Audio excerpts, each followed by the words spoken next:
Good morning, my name is Josh from CyclonesOZ, and here is your latest weather forecast update for Australia on Friday the 27th of June 2025. A lot to get through today. A storm brewing for the eastern states. We're expecting a powerful extratropical cyclone to develop offshore from New South Wales in a couple of days. We've also got rainfall expected across central and northern Queensland, and there is a little bit of rainfall and storm activity also expected across southwestern and South Australia in the next couple of weeks as well. All the details on these systems plus more coming up in today's weather forecast. If you are brand new to the channel, please do consider subscribing. But let's get stuck straight into things today for your Friday morning, which is starting off very cold across the eastern states. -5 in Canberra, -6 in both Goulburn and Glen Innes.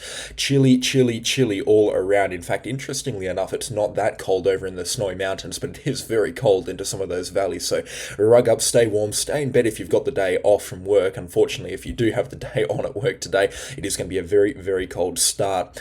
A couple of showers here and there across the New South Wales east coast, but these are paling in comparison to the forecast rainfall that's now on the card. So let's just dive straight into that right now. Rainfall forecast here from the Eastern Weather Forecast model is suggesting these showers to continue across the mid-north coast and into the northern coast over the next couple of days. They're not expected to be anything major, and there's just going to be a couple of light drops here and there, and again, only for coastal regions. A couple of drops of rainfall also expected across the southeast from a different cold front that's going to be sweeping through. Very weak system coming through Saturday afternoon into Saturday evening, and only about 5 to 15 millimetres expected across parts of coastal South Australia into Victoria. Again, nothing serious or nothing in the way of severe weather can be anticipated there.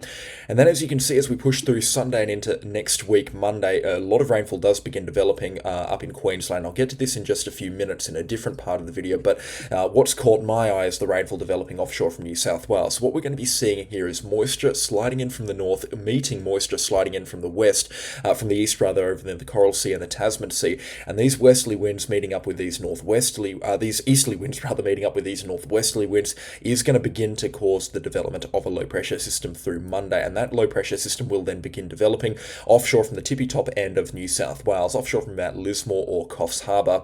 This low pressure system will quickly get its act together through Monday and into Tuesday, sliding down the New South Wales coastline and becoming a full-blown east coast low type system through Tuesday and into Wednesday. So a very violent start to July on the weather scene across the mid-north coast of New South Wales, sliding down to Forster and Taree through Tuesday afternoon and evening, and really pummeling the New South Wales mid-north coast through Tuesday evening into Wednesday morning, before through Wednesday afternoon conditions do finally begin to ease off, at least according to this forecast solution, and the low pressure system slowly begins to draw away from the coastline through Wednesday and into Thursday, where it will then fall apart further out into the Tasman Sea on Thursday and into Friday. This has been a pretty consistent run from the Eastern Weather, which means that the Eastern Weather forecast, which I give a lot of merit as being quite a reliable forecast model, and that's why I use in a lot of these forecast updates, has been very consistent over the last couple of days, saying pretty much the exact same thing. And in the forecasting world, that means that the forecast is now starting to become a little bit more reliable and a little bit more trustworthy, which is why I'm kind of going out on a limb here, saying that some pretty significant severe weather conditions can be anticipated across the mid-north coast, especially of New South Wales, as we get out towards early and into mid next week. Regardless of what happens here, plenty of rainfall is expected. There are still some discrepancies between other major forecast models. The GFS calling for this to be a little bit more higher up in terms of latitude here, so more sort of impacting regions north of Port Macquarie up towards Coffs Harbour. Again, it's the exact same storm, and in fact a very similar intensity as well from the GFS forecast model. So we're now starting to get that consistency between the European and the GFS, which means that we're expecting this strong storm at this point in time. There are still some discrepancies between other major forecast models, the Icon and the Axis, but they tend to be a little bit more unreliable, especially in a setup like this. So the key takeaways right now is a strong storm expected offshore from the mid-north coast of New South Wales into the northeastern coast of New South Wales. We're still not 100% sure exactly where the worst impacts are going to be, or whether this storm is going to slide down a little bit further south towards Forster and Taree, or it'll hang north around Coffs Harbour and Kempsey. There's still a couple of discrepancies there between the forecast models, but I imagine they'll get ironed out this afternoon into this evening, so we'll have the latest information for you in tomorrow morning's update. But regardless of this, a very strong storm is still anticipated, certainly one of the 5 strongest storms that we'd see in any calendar year, and I think this will definitely get classified as an East Coast low, or will definitely be able to be classified as an East Coast low. It is looking quite strong indeed. So what impacts are we expecting from this system here? Well, number one is going to be rainfall, and there's going to be a lot of it. Because this system is now forecast to hang quite close to the coastline, there is going to be heaps of rainfall to talk about. It's also going to be a little bit slower moving than what the previous forecast models were suggesting, which means that the rainfall threat is definitely going to be a little bit more exacerbated at this point in time. And it's also going to be impacting more sort of a northern-based part of New South Wales, which means that this system here is going to have access to some very warm sea temperatures, which of course results in higher evaporation rates and much more moisture ending up in the atmosphere, which ultimately ends up in much more moisture being dumped across very soggy New South Wales at this point in time. Now, I do believe the trend of this rainfall is going to end up a little bit further north, which means this forecast I'm about to show you is not entirely accurate, but I do believe that there is quite a bit of merit here in the numbers. The Barrington Tops and areas around Gloucester and outside of Taree and Foster are expected to be the wettest locations. They generally are in a weather event like this, where we could be talking about between 250 out to about 350, or even up towards 400 millimetres of rainfall coming through on Tuesday, Wednesday and Thursday morning. Not unheard of from a system like this, but certainly, again, very, very wet and likely to cause some pretty significant flooding problems here and there. The rainfall down around Newcastle and Sydney on this forecast is definitely on the upper side of extreme, 180 to 250 millimetres on the forecast. In fact, closer to about 250 to 300 millimetres around the Newcastle area here on these forecast solutions. I do believe that this swathe of purple rainfall is going to be dragged further north between Newcastle up to about Taree, which is going to mean that these areas here into the mid-north coast, as opposed to the Hunter region, will end up being the wettest regions as a result of this storm here. I just think that that's going to be the general trend that we see with this storm. It's going to end up savaging the New South Wales northeast coastline a little bit further north than where the forecast models are suggesting, which means that Newcastle and Sydney have probably got a bit of a lighter storm on the way compared to what the forecast models are suggesting right now. So what do I expect in terms of rainfall numbers? Well, Ulladulla and Wollongong looking at about 100 to 150 millimetres of rainfall. Sydney's eastern suburbs, we're probably looking at close to 100 millimetres of rainfall, and then out towards the west, somewhere between 50 to 75 millimetres. Gosford, we're looking at up to about 125 millimetres. Newcastle, closer to 150 millimetres, and could be significantly more than that.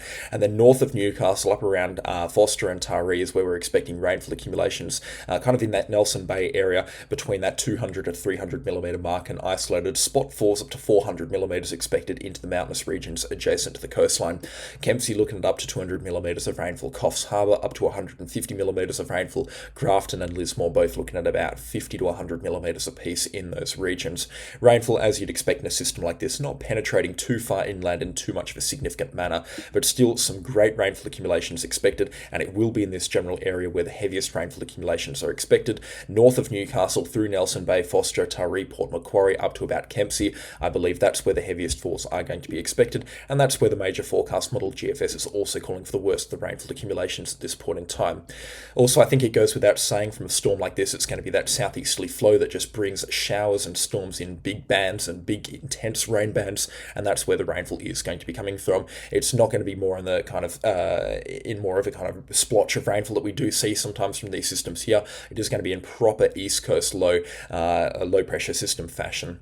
Winds are also going to be a very major player in this storm system. We're expecting this system to actually end up quite intense in terms of a wind system here, and we're expecting some very strong winds to be rotating around the storm's low pressure system, especially through Wednesday and into Thursday as it moves slightly offshore towards Lord Howe Island. Winds averaging 60 to 80 kilometres an hour along the coastline north of Ulladulla through Wollongong and Sydney and up towards Newcastle, and then extending further north from that up to about Coffs Harbour, or even up towards Grafton along the coastline there. Winds averaging 60 to 80 kilometres an hour with peak wind gusts up to 125 kilometres an hour expected from this system here. Isolated squally wind gusts in the storm centre have been hinted to be on some of the forecast runs to be as high as 130 or even up towards 140 kilometres an hour. So this storm here certainly expected to pack a punch in terms of wind speeds, especially through its formative stages on Tuesday and Wednesday, and then through Wednesday afternoon into Thursday as this storm reaches its mature stages. Waves, without saying as well, are definitely going to be a pretty big threat, and some massive swells can be expected north of Sydney up to Newcastle, Foster, and through the Nelson Bay area. Waves could be as high as 6 or 7 metres along the coastline, and significant coastal inundation can be expected. Sea temperatures are also piping hot offshore from New South Wales, which we touched on briefly yesterday and also at the start of this video, but that's going to result in a much stronger storm than what we would normally expect given the average sea temperatures at this time of the year offshore from New South Wales. 22 to 23 degrees Celsius, we're pushing a lot of moisture up into the atmosphere here, and the evaporation rates are expected to be quite extreme as this system does get its act together, which means plenty more rainfall, plenty more wind threats, more squall lines, more shower bands. It's just going to be a stronger storm with these warmer sea temperatures offshore from New South Wales. Any questions or comments on this system, please do leave them in the comment section down below. This is definitely a significant system at this point in time, but I don't recommend preparations at all in any manner at this point in time. I'm going to start recommending some preparations to people on Facebook, so make sure you check out my Facebook page. I'll have a much more detailed forecast update on it in tomorrow morning's forecast update. But stay safe, stay calm, and feel free to follow me on Facebook if you'd like some more up-to-date information a couple of times a day.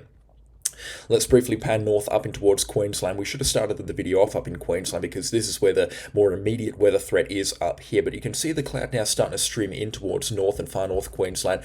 It's coming out of the northwest at this point in time from the tropics, but the winds are still blowing out of the southeast, which means rainfall is imminent. And it's starting to get quite gusty as well through the Whitsundays. Winds averaging 40 to 45 kilometres an hour offshore, and gusts up towards 60 or even 70 kilometres an hour in places. So the wind gusts are certainly starting to get quite strong, and it will definitely feel across North Queensland and far North Queensland that a little bit of rainfall is on the way. So let's break that down for you in a bit of detail right now.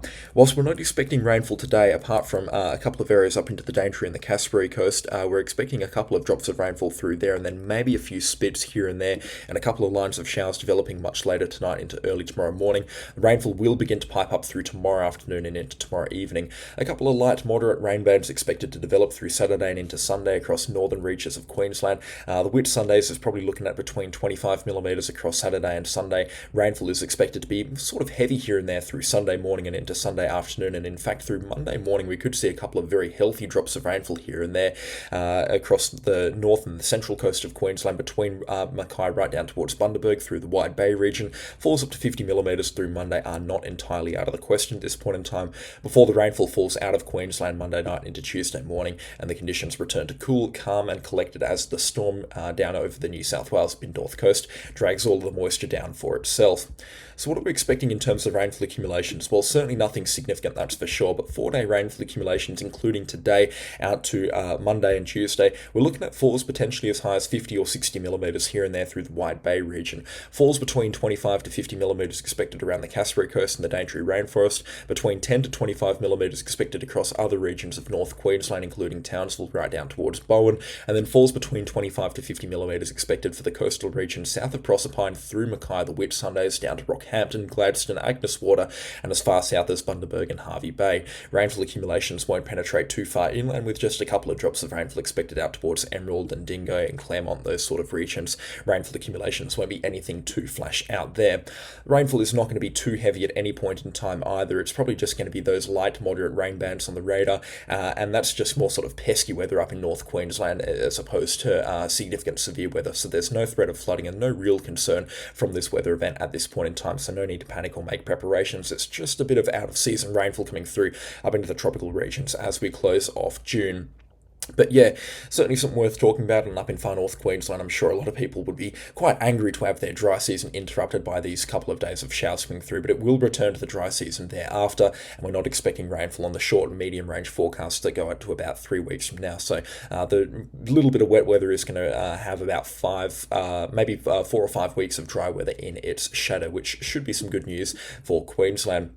Anyways, down towards southwest and Western Australia now, we did have a couple of good drops of rainfall here and there across the southwest Capes. I'm not exactly sure how much, but looking at the radar, I wouldn't be surprised if some locations picked up 30 or 40 millimetres yesterday.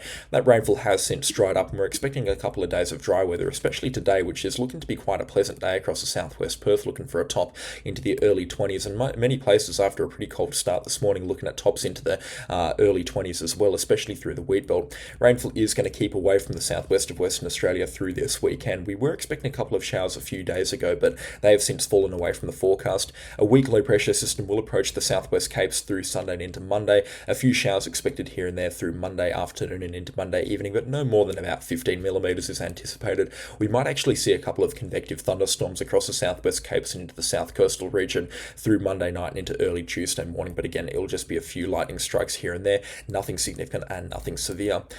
The weather forecast for next week, though, Wednesday and Thursday, has really deteriorated. We're not looking at too much in the way of significant severe weather anymore. The big storms that we were looking at yesterday have really fallen away from us, especially on Wednesday and Thursday. I was actually getting quite excited for that significant severe weather outbreak that we were looking at, but that has completely fallen away from us, and only about 15 millimetres can be expected across the wettest locations from that low pressure system coming through on Wednesday. It will drag a little bit of moisture in from the northwest, so those on the central west coastline and up into the Murchison region have a chance of getting some healthy rainfall drops here and there, but again, no more than about 15 or 20 millimetres is expected in those regions. And then it's going to be dry again for another couple of days under the influence of that high pressure system, and then it looks like in towards the second week of July we start to get some more severe cold fronts coming through, a bit of a strong one coming through on the 5th and the 6th of July, and then another strong one sweeping up from the southwest. At this point in time, this one looks like it could pack a bit of a punch, so into the second week of July we might have a strong cold front on our hands. If this does maintain itself on the forecast models, we'll have to wait and see, but the forecast models I've found so far this winter have been very inconsistent, also not quite accurate across southwest and Western Australia, so we will take this with a very heavy pinch of salt, and we can kind of only go out about 7 days or so with any kind of scope of accuracy at this point in time across the southwest of Western Australia.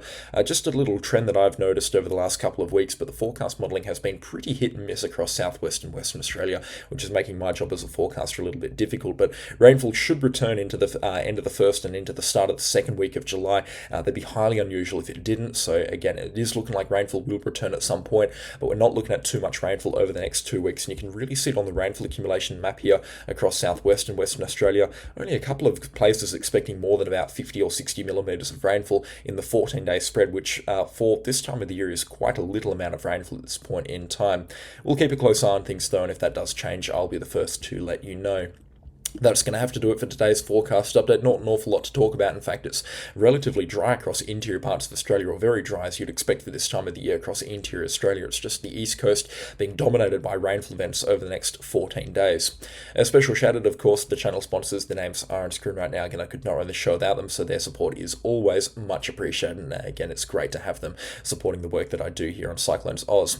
Check out the Facebook page, subscribe to this channel if you haven't already, but that is going to be all from me today, and I'll catch you all in the next storm. Goodbye.